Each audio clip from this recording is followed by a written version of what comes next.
Good morning and welcome everyone. आज हम बात करने जा रहे हैं note making is a very important exercise from class 9 to class 12। लगातार 9वीं से लेके 12वीं तक 4 नंबर का क्वेश्चन हमेशा नोट मेकिंग पे पूछा जाता है। How to make note. अब आखिर ये नोट्स बनाए कैसे जाते हैं, क्योंकि कंप्रीहेंशन बेस्ड एक्सरसाइज है। इसे करने के लिए थोड़ी बहुत इंग्लिश आना चाहिए। That is why it is considered as the most difficult exercise. इसलिए इसे सबसे कठिन एक्सरसाइज में माना जाता है। लेकिन जैसा कि मैंने पहले भी आपसे कहा है, practice makes man perfect. Practice करने से कोई भी व्यक्ति कुछ भी सीख सकता है, तो नोट मेकिंग भी सीखी जा सकती है। चलिए शुरू करते हैं। नोट मेकिंग माने how to make note. Notes कैसे बने। Note making is an advanced writing skill. Note making जो होती है, ये एक विकसित लेखन दक्षता है। लिखने की ऐसी दक्षता है जो थोड़े से हाई लेवल की मानी जाती है, which is acquiring increasing importance due to knowledge exposure. आजकल चूंकि ज्ञान का विस्फोट हो रहा है, ये बहुत लोकप्रिय होती जा रही है। It is the way to understand a given passage very clearly. अगर आप किसी पैसेज के नोट्स बना पाते हैं, तो उस पैसेज को स्पष्ट रूप से समझ पाए and communicate its gist to those who need it. और फिर आप इसका सारांश उन लोगों तक पहुंचा सकते हैं जिन्हें इसकी जरूरत है। Note making is of great practical importance in the busy world of today. आजकल की व्यस्त दुनिया में जब लोगों के पास फुर्सत नहीं है, then note making is very practical importance रखने वाली एक्सरसाइज है। अगर आप नोट बनाना जानते हैं, तो वो जो बहुत बड़ा हिस्सा है उसे संक्षेप में, उसका सार, उसका केंद्रीय तत्व आपकी समझ में आएगा। You must know how to make effective note. इसलिए सीखना ही चाहिए। यही कारण है कि 9th से लेके ग्रेजुएशन तक हर जगह इंग्लिश के सिलेबस में नोट मेकिंग को इंक्लूड किया गया है। हम चाहते हैं कि हमारे विद्यार्थी प्रॉपर तरीके से नोट बनाना सीख जाए। It is asked in every exam. जब जब डिस्क्रिप्टिव एग्जाम होती है, तब नोट मेकिंग पूछी जाती है। आप अभी तक तो ईश्वर जाने क्या करके आते हैं, अब सीखो थोड़ा सा कि बनाते कैसे। अब how to make notes. Notes बनाए कैसे जाते हैं। कुछ पॉइंट हैं जिन्हें लगातार रिपीट करना है। अब लिखना शुरू कर दूं, इसे एक रजिस्टर पे नोट डाउन कर लूं और जितनी बार पढ़ना है उतनी बार पढ़ूं until the bulb in your mind light. जब तक दिमाग का लट्टू जल ना जाए, तब तक पढ़ते रहो। Read the passage carefully. पहला काम होता है उस पैसेज को सावधानी से पढ़ना। अभी हम एग्जामिनेशन पॉइंट ऑफ व्यू से बात कर रहे हैं, तो एक या दो पैराग्राफ का पैसेज होता है। एटलीस्ट 2 to 3 टाइम, 2 से 3 बार तो पैसेज अच्छी भली अंग्रेजी जानने वालों को पढ़ना पड़ता है। अब आप जानते हैं आपकी अंग्रेजी कितनी अच्छी भली है, तो आपको अगर 4-5 बार भी पढ़ना पड़ता है तो no issue. Till you get the meaning. तब तक लगे रहना है जब तक उसका अर्थ समझ में ना आ जाए। ये समझ में ना आ जाए कि आखिर ये पैराग्राफ कहना क्या चाहता है। तो पहला काम, read the passage carefully 2 to 3 times और till you get the meaning. जब तक लगे रहो। 2-3 बार का बंधन तो उन लोगों के लिए है जो भाषा समझते हैं। अब सबसे इंपॉर्टेंट चीज है हेडिंग। पैराग्राफ पढ़ के ये समझ में आना कि ये पैराग्राफ किस चीज के बारे में लिखा गया है, कोई बहुत बड़ा काम नहीं है। अगर आप पैराग्राफ पढ़ते हैं तो ये समझ में आ सकता है कि आखिर ये लिखा किस बारे में गया। इसका जो सेंट्रल आइडिया है, केंद्रीय भाव है, वो हेडिंग होगा जो उस पैराग्राफ का मेन आइडिया है, सेंट्रल आइडिया है। और right it in the centre. अब लिखने की बात जहां तक है, शीर्षक हेडिंग हमेशा पेज के बीचों बीच लिखा जाता है। तो पैरा पॉइंट क्लियर है। पैसेज को 2-3 बार पढ़ना है। 2-3 बार पढ़ने में ये समझ में आ जाएगा कि इसका सेंट्रल आइडिया क्या है। जो सेंट्रल आइडिया है उसे बीच पेज पे लिखते हैं। फिर सब हेडिंग। अब उस पैराग्राफ में उप शीर्षक छांटना है। तो how has the main idea been develop. जो भी आइडिया, जिस आइडिया पे वो पैराग्राफ लिखा गया है, उसे राइटर ने एक्सप्लेन कैसे किया है, डेवलप कैसे किया है। देयर मे बी 2 और 3 मेन आइडिया। अभी हम छोटे लेवल पे बात कर रहे हैं, 2 या 3 मुख्य आइडिया होते हैं, क्योंकि परीक्षा के लिए देख रहे हैं तो बहुत लंबे पैराग्राफ नहीं देते, 100-150 शब्दों का होता है। नतीजा ये होता है कि वहां एक पैराग्राफ होता है, मतलब आइडिया भी या तो एक होता है या मैक्सिमम 2, 3 हो सकते। फ्रेम सब हेडिंग्स, इनके उपशीर्षक बनाओ, पूरे पैराग्राफ को बांटने की कोशिश करो 2 या 3 हिस्सों में। इन्हें कहेंगे हम सब हेडिंग या उपशीर्षक। हेडिंग पूरे पैराग्राफ का होता है, उपशीर्षक जो उसके 3 टुकड़े हमने कर लिए, 2 टुकड़े कर लिए उसे। फिर point, there may be 2 to 3 points in the given paragraph. उस पैराग्राफ के उस सब हेडिंग में जो आपने लिया है, 1-2 पॉइंट भी हो सकते हैं। पॉइंट्स में हैव सब पॉइंट्स, और पॉइंट के भीतर भी पॉइंट हो सकते हैं। अब इस पूरी कहानी को समझो वापस कर। हेडिंग पूरे का ओवरऑल इंप्रेशन, शीर्षक होगा, बीच में पे लिखा जाएगा। अब इस शीर्षक वाले पैराग्राफ में 2 या 3 छांटना है सब हेडिंग, उप शीर्षक। ये पता लगाते हैं कि कैसे डेवलप किया गया है। 2 या 3 आइडियाज होते हैं, उन्हें सब हेडिंग के रूप में ले लेते हैं। अब हर सब हेडिंग में पॉइंट हो सकते हैं 2 या 3, और पॉइंट के भीतर भी अगर 2 बातें हैं तो वो उसके सब पॉइंट। पांचवी और बहुत इंपॉर्टेंट बात, ऑल सब headings should be written at a uniform distance from the margin. Margin या कॉपी का जो इस तरफ का किनारा होता है, हाशिया जिसे कहते हैं, वहां से दूरी बराबर रहना चाहिए। इंडेंटिंग, ये भी वही चीज है। पॉइंट एंड सब point should also maintain the same distance from the margin. जो अपने पॉइंट है या सब पॉइंट है, इन्हें भी एक निश्चित दूरी पे लिखते हैं, एक फॉर्मेट होता है। और 7वां सबसे इम्पोर्टेंट सेंटेंस है जो तुमने आज तक ध्यान नहीं दिया, डोंट राइट फुल सेंटेंसेस।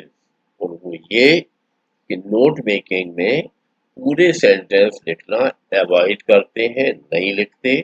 और कुछ नहीं बने तो कम से कम सब्जेक्ट और हेल्पिंग वर्ब को छोड़ ही दे। पूरा सेंटेंस कभी नहीं लिखा जाता तब तक जब तक कि वो बहुत छोटा नहीं। जो ही बड़ा सेंटेंस आता है उसकी कटिंग करना चाहो। एब्रीविएशंस में भी यूज। अब नोट्स बनाने में क्योंकि उद्देश्य होता है कि जितना लिखा हुआ है उसका बहुत छोटा हिस्सा आ जाए, तो एब्रीविएशंस या संक्षिप्त जो रूप होते हैं उनका उपयोग किया जाता है। एब्रीविएशन किसी बड़ी चीज को छोटा करके। कुछ तरकीबें हैं जिनका उपयोग करना होता है, जैसे पहली, फर्स्ट फ्यू लेटर्स, उसके जो शब्द आप छोटा करना चाहते हैं उसके पहले कुछ अक्षर लिख। अब ये अक्षर तब तक लिए जाते हैं जब तक आपके दिमाग की बत्ती ना जल जाए। दूसरों को छोड़ो, खुद पे टेस्ट करो। आपने यहाँ नोट बनाने में, क्लास में नोट बनाने में कोई बड़ा शब्द छोटा करके लिखा, घर जाके पहचान जाओगे क्या कि यही लिखा था। जैसे मान लो एडजेक्टिव था एक शब्द बड़ा, अब हम एडजेक्टिव को छोटा करके लिखना चाहते हैं, तो देखो करके देखते हैं।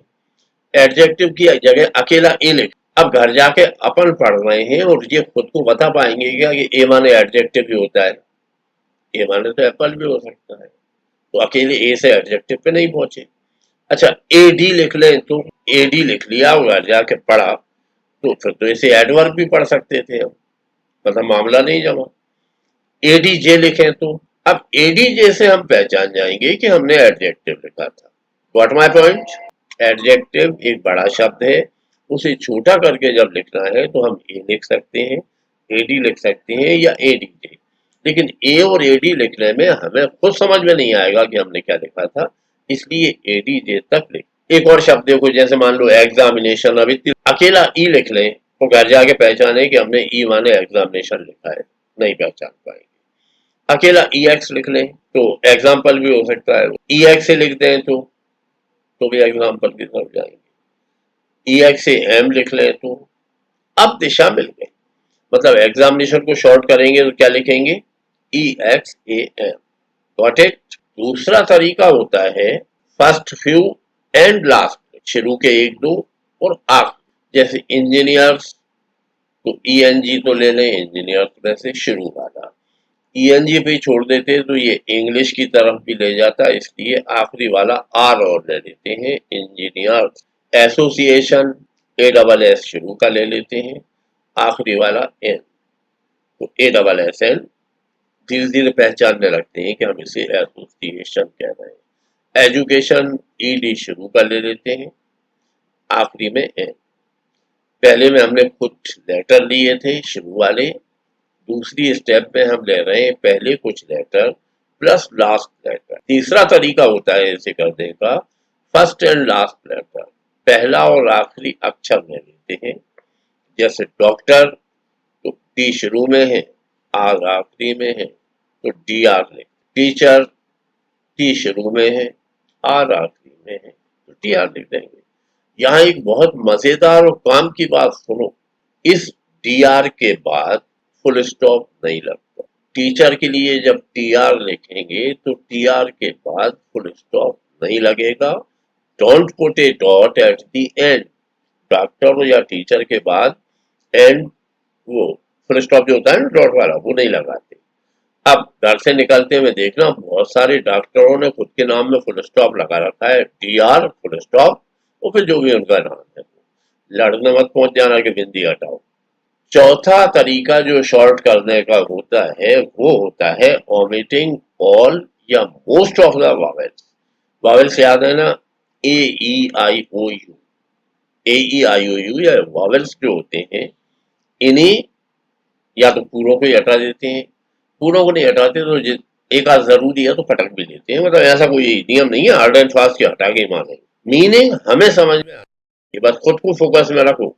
अभी अगर तुम समझ सकते हो तो फिर कोई भी समझ सकता है। ये टेस्ट, जैसे एक शब्द है लर्नर, अब LEARNER, ये इसकी इंग्लिश स्पेलिंग है। अगर हम इसे नोट्स के लिए छोटा करना चाहें तो वॉवेल हटाते आओ, ई हटा दो, ए हटा दो, तो फिर बाद वाली ई हटा दो।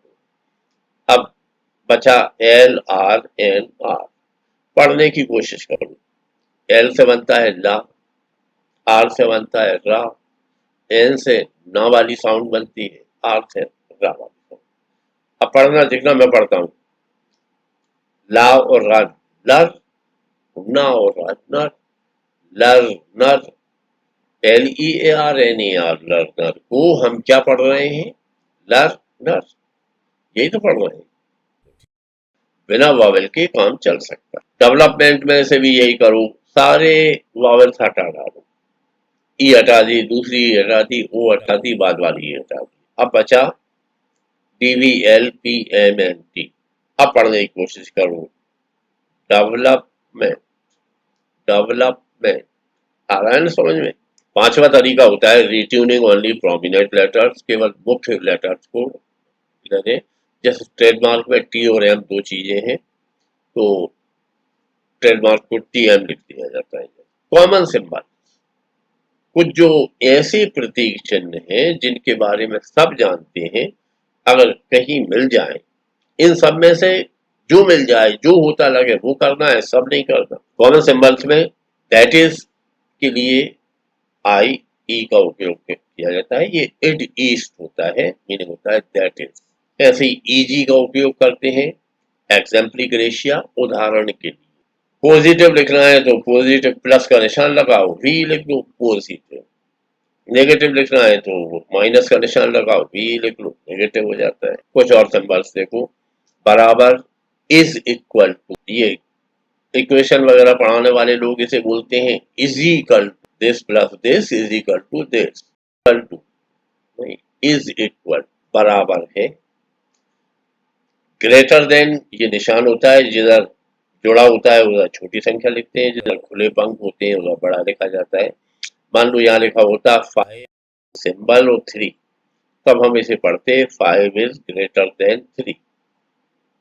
इसी को पलट लें तो ये लेसर देन का हो जाता है, स्मॉलर देन का चिन्ह बन जाता है। अगर 3 आगे और 5 बाद में लिखा होता तो पढ़ते 3 इज लेस देन 5 या स्मॉलर देन 5। तो साइंस के गणित के अगर ये मिल जाते हैं, परसेंट तो एक निशान होता है, उसे बना दो ना, क्या जरूरत है पूरा PERCENT लिखने की। परसेंट लिखने के बजाय ये परसेंट का सिंबल बना देंगे। जहां भी रिकॉग्नाइजेबल सिंबल है वहां हम उसका उपयोग कर सकते हैं। 7 कॉमन एब्रीविएशंस, कुछ लोकप्रिय तरीके हैं छोटे करने के, जैसे गवर्नमेंट को जीओवीटी लिख दिया जाता है, तो अब सब जानते हैं कि जीओवीटी मतलब गवर्नमेंट होता है। मध्य प्रदेश को एमपी लिखते हैं।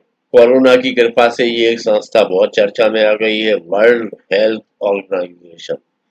सब जान गए हैं कि ये WHO होता है, वर्ल्ड हेल्थ ऑर्गेनाइजेशन। इस तरह का अगर कोई संस्था है जिसका पहले से रेडीमेड एब्रीविएशन उपलब्ध है तो उसका उपयोग कर देंगे। अब your note look like this. अब ढांचे पे या इसके फॉर्मेट पे बात करते हैं, बस थोड़ी सी देर और हिम्मत रखो, सीखोगे। सबसे पहले तो हेडिंग लिखते हैं। अब मान लो हमने 3 सब हेडिंग मिली उस पैराग्राफ में, तो 1, 2 और 3 एक के नीचे एक लिखे जाएंगे। ये तब करेंगे जब अकेले हेडिंग ही हेडिंग लिखना है, उसके भीतर कुछ नहीं है, तो ऐसा पैराग्राफ तो हो नहीं सकता। हमें इसके भीतर भी कुछ रखना है। हम धीरे धीरे मकान बना रहे हैं, बनता हुआ ढांचा। सबसे पहले हेडिंग बीच में, फिर पहला सब हेडिंग। सब हेडिंग नहीं लिखेंगे, इसकी जगह एक्चुअल सब हेडिंग। नंबर 2 सब हेडिंग, वहां भी ये सब और हेडिंग नहीं लिखेंगे, इसकी जगह जो असली उपशीर्षक होगा वो लिखेंगे। अभी मैं दिखाऊंगा कैसे। तीसरे में तो तीसरा सब हेडिंग। अब देखो, अगर मान लो हेडिंग हमने बीच में लिख दिया और सब हेडिंग जो पहला है उसमें 2 पॉइंट है, तो उन पॉइंट का नामकरण होगा। पहले को कहेंगे 1.1, दूसरे को कहेंगे 1.2, एक और होता तो कहते 1.4। जितने मिल जाए, वैसे 2 से ज्यादा ना तो ढूंढना चाहिए ना मिलना चाहिए। दूसरा सब हेडिंग, अब मान लो इसमें भी 2 पॉइंट है, तो 2.1 और 2.2। तीसरा सब हेडिंग, इसमें भी 2 पॉइंट है तो 3.1। अगर 2 है, पहले के 2 है तो 1.1, 1.2, दूसरे के 2 है तो 2.1, 2.2, तीसरे के 2 होते हैं तो 3.1, 3.2। अब शक्ल आ रही है समझ में। हेडिंग सबसे ऊपर, फिर सब हेडिंग। हर सब हेडिंग के भीतर 1, 2, 3, 4 जितने पॉइंट हैं, लेकिन उसकी जो मार्किंग स्कीम है वो अलग हो। एक बार और देखो, सबसे पहले हमने हेडिंग लिख दिया बीच में, फिर सब हेडिंग पहला, तो 1 और एस के बीच में, सब हेडिंग का एस और 1 इनके बीच की डिस्टेंस हमेशा बराबर रहेगी। पहली बार में जितनी दूरी ले लो, हर बार उतनी लेना है। क्लियर। अब सब हेडिंग पहला, इसमें मान लो हमें 2 पॉइंट मिले, तो 1.1 और 1.2। 1.1 की जगह पहला पॉइंट लिख देंगे जो भी है, 1.2 की जगह दूसरा लिख देंगे। अब इस दूसरे पॉइंट में फिर 2 बातें मिल गई। मान लो दूसरे पॉइंट में उसने 2 चीजें और बताई, तो ये कहलाएंगे सब पॉइंट। नाम लिखने का तरीका देखो, चूंकि हम 1.2 में जोड़ रहे हैं तो कहेंगे 1.2.1 और 1.2.2। दूसरा सब हेडिंग होता 2.1 और 2.2, 2 पॉइंट है। अब मान लो 2.1 में 2 बातें हैं तो कैसे लिखते नीचे, 2.1.1 एंड 2.1.2। जो क्वेश्चन आता है वो होता है read the passage given below and answer the questions that follow. अब इन बातों को थोड़ा सा लागू करके देखते हैं, आएगा समझ में।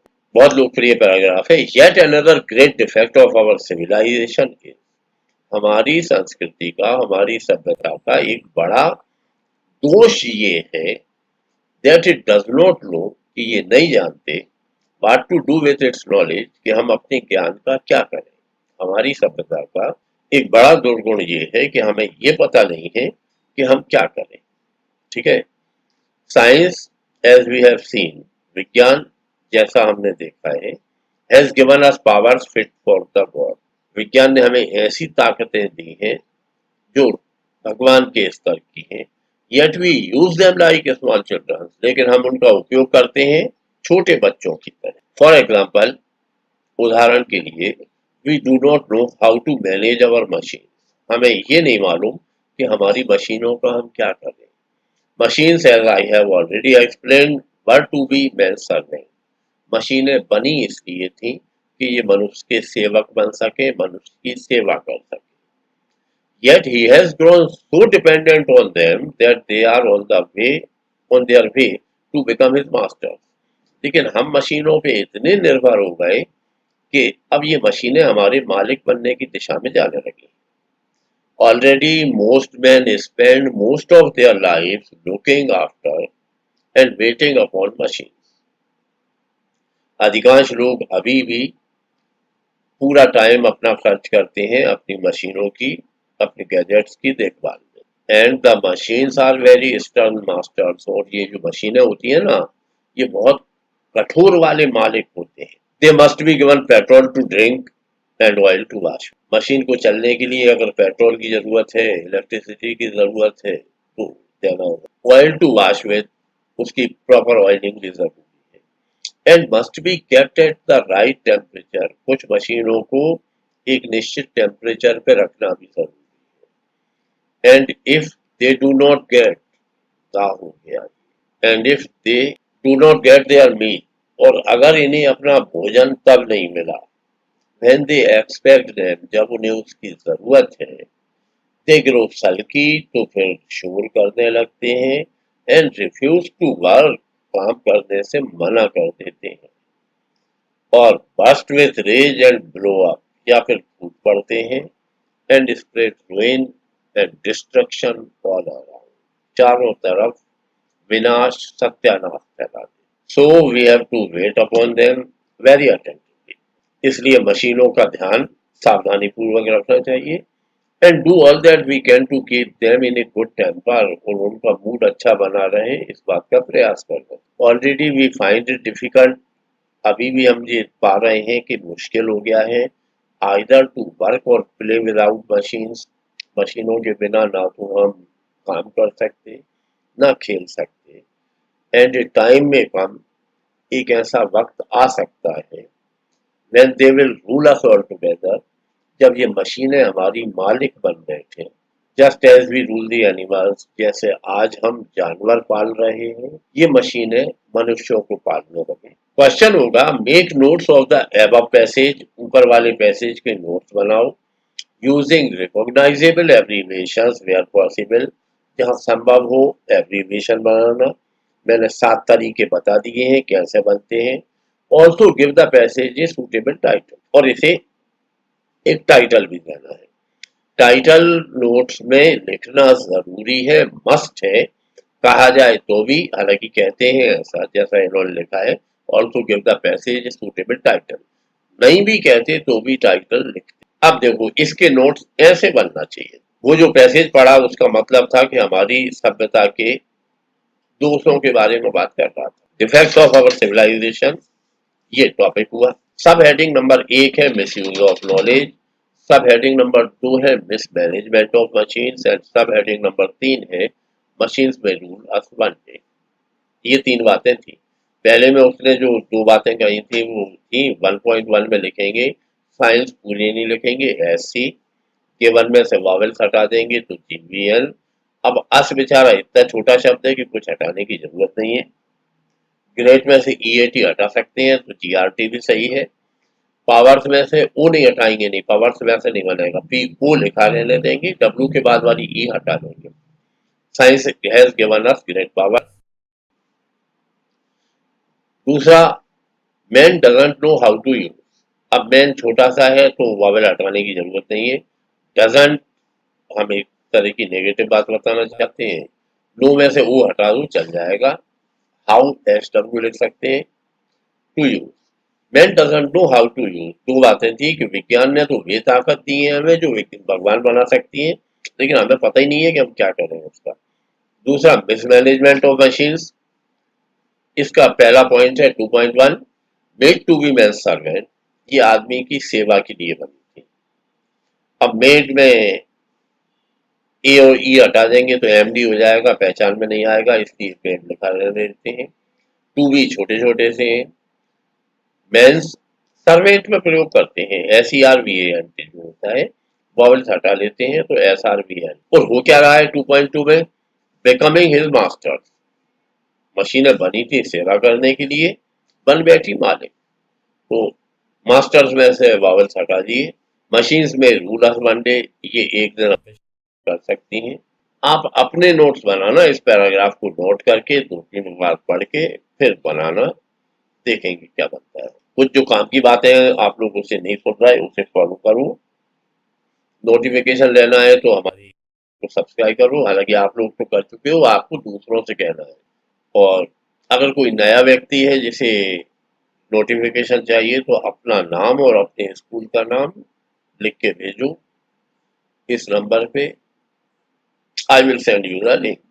चलो थोड़ा सा मुश्किल है, हिम्मत रखना, एक आध बार और देखना इसे। तो share this link, share this video to your friends and relatives. Comments जरूर करो। Thank you for joining me.